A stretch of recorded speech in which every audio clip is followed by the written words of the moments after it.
అధికారులపై ఫైర్ అయ్యారు. హిజాబ్తో వచ్చిన వారు నిజమైన ఓటర్లా కాదా అనేది ఎలా తెలుస్తుందని ప్రశ్నించారు. ఓటు వేయడానికి హిజాబ్తో ఎలా అనుమతిస్తారని నిలదీశారు. తాము చెప్పినా హిజాబ్ తొలగించడం లేదని అధికారులు బదిలిచ్చారు. దీంతో అధికారులు మీరా వారా అని ఆగ్రహం వ్యక్తం చేశారు.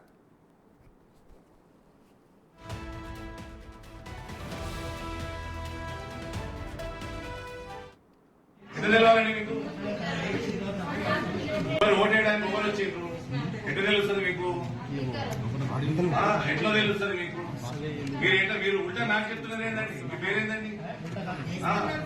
మరి ఏమి డ్యూటీ చేస్తున్నారా టైం పాస్ చేస్తున్నారా?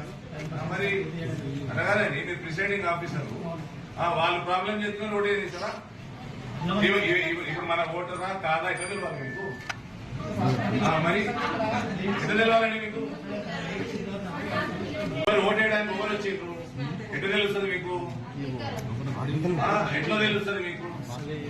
మీరు ఉల్టా నాకు చెప్తున్నారు ఏంటండి? మీ పేరేందండి? మరి ఏమి డ్యూటీ చేస్తున్నారా టైం పాస్ చేస్తున్నారా? మరి అడగాలండి. మీరు ప్రిసైడింగ్ ఆఫీసర్, వాళ్ళ ప్రాబ్లం చెప్తున్నారు ఓటే చేస్తారా? ఇప్పుడు మనం బ్రేక్ న్యూస్ చూస్తున్నాం. మహిళలు హిజాబ్ ధరించి ఓటేయడానికి రావడంపై ఎంపీ అరవింద్ ప్రిసైడింగ్ అధికారులపై ఫైర్ అయ్యారు. ఈ ఘటనకు సంబంధించి మరింత తాజా సమాచారాన్ని మా రిపోర్టర్ రాజేష్ అందిస్తారు. రాజేష్, చెప్పండి, అధికారుల వెర్షన్ ఎలా ఉంది, అక్కడ తాజా పరిస్థితి ఏంటి? నిజామాబాద్ పార్లమెంట్ కు సంబంధించి బీజేపీ అభ్యర్థిగా బరిలో ఉన్న సిట్టింగ్ ఎంపీ అరవింద్ ఎవరైతే ఉన్నారో మైనార్టీ ఏరియాలో సందర్శించడం జరిగింది. కిల్లా రోడ్డులోని మైనార్టీ ఏరియాలో బీజేపీ అభ్యర్థి ధర్మపురి అరవింద్ పర్యటించారు. ఈ నేపథ్యంలో మైనార్టీ పోలింగ్ బూతుల్లో బీజేపీ ఎంపీ అరవింద్ సందర్శించారు. అక్కడ జరుగుతున్న ఏదైతే పోలింగ్ సెంటర్ ని అందుకు కూడా ఉన్న సిబ్బందిని అడిగి తెలుసుకున్నారు. పోలింగ్ సరళిని పరిశీలించారు. ఒకసారిగా అక్కడ పోలింగ్ సంబంధించి ఏదైతే ఓటర్ లిస్ట్ ఏదైతే ఉందో ఓటర్ లిస్ట్ లో బుర్కాతో వచ్చిన మహిళలు ఎవరైతే ఉన్నారో ఆ ఓట్లు వాళ్ళని ఎట్లా గుర్తిస్తారు, అసలు మీకు ఎలాంటి ట్రైనింగ్ ఇచ్చారని చెప్పి అక్కడ కొద్దిగా వాగ్వివాదం అయితే చోటు చేసుకుంది. అక్కడ ఉన్న సిబ్బందికి అరవింద్కి మధ్య వాగ్వివాదం చోటు చేసుకుంది. ఈ నేపథ్యంలోనే అక్కడ ఉన్న ఎవరైతే మహిళా ఓటర్లు వస్తున్నారో అంటే వాళ్ళకి సంబంధించి ఏదైతే బుర్కాలు వేసుకొని ఓటు వేయడానికి వస్తున్నారో వారిని ప్రశ్నించడం జరిగింది. అసలు వీళ్ళని ఎట్లా గుర్తిస్తారని చెప్పి అధికారులకి నిలదీశారు. కానీ అధికారులు పొందలేని సమాధానం చెప్పడంతో ఒకసారిగా ఆగ్రహం గురయ్యారు.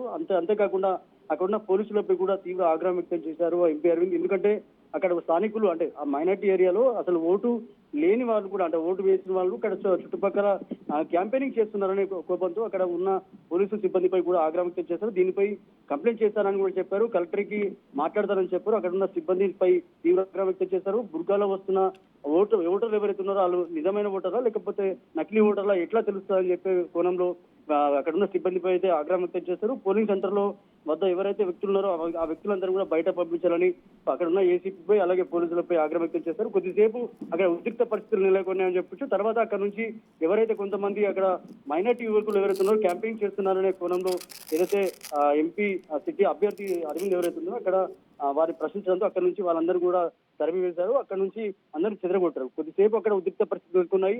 తర్వాత దీనిపై ఉన్నత అధికారులు కూడా కంప్లైంట్ చేస్తారని చెప్పారు. ఒకసారిగా ఈ రోజు జరిగిన మైనార్టీ ఏరియాలో పర్యటించారు. ఈ నేపథ్యంలోనే అక్కడ కొద్దిసేపు గొడవ చేసిన తర్వాత ఈ పరిస్థితి అంతా కూడా సద్దుమరిగిందని చెప్పుకోవచ్చు. మరి రాజేష్, అధికారులు ఏమంటున్నారు?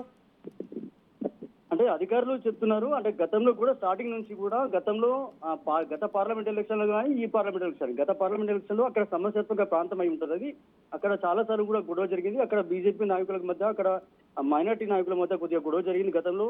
అదే కోణంలో ఈసారి కూడా అక్కడికే వెళ్ళడం జరిగింది. అంటే ఒకటే డిమాండ్ చేస్తున్నాడు, బుర్కాలో వస్తున్న ఎవరైతే మహిళలు ఉన్నారో వాళ్ళు నిజమైన ఓటర్లా లేకపోతే నకిలీ ఓటర్లా ఎట్లా తెలుస్తుందని చెప్పి గతం నుంచి కూడా ప్రశ్నిస్తున్నారు. కానీ ఎన్నికల కమిషన్ మాత్రం ఏదైతే ఓటర్లకు సంబంధించి ఏది కూడా క్లారిటీ ఇవ్వలేదు. కానీ గతం నుంచి కూడా ఎంపీ అరవింద్ అదే డిమాండ్ చేస్తున్నాడు. బుర్కాలో వస్తున్న ఎవరైతే ఉన్నారో వాళ్ళు ఓటర్లు ఎవరైతే ఉన్నారో ఆ ఓటర్లు బుర్కా అంటే ముఖంపై ఉన్న బుర్కాను తీసి ఆ ఫేస్ చూసినాకనే వాళ్ళు ఓటర్లుగా గుర్తించాలని చెప్పి డిమాండ్ చేస్తారు. కానీ ఇప్పటికి కూడా అలాంటివి జరుగుదలని చెప్పుకోవచ్చు. కానీ ఇప్పటికి కూడా అదే డిమాండ్ చేస్తున్నాడు. బుర్కాలో వస్తున్న నిజమైన ఓటర్లు ఎవరు, నకిలీ ఓటర్లు ఎవరు గుర్తించాలి. గతంలో కూడా చాలా సార్లు ఫిర్యాదు చేశాం. అదే డిమాండ్ చేస్తున్న నేపథ్యంలో అక్కడ ఉన్న అధికారులతో వాగ్వివాదాలు చోటు చేసుకున్నారు. Right, thank you Rajesh.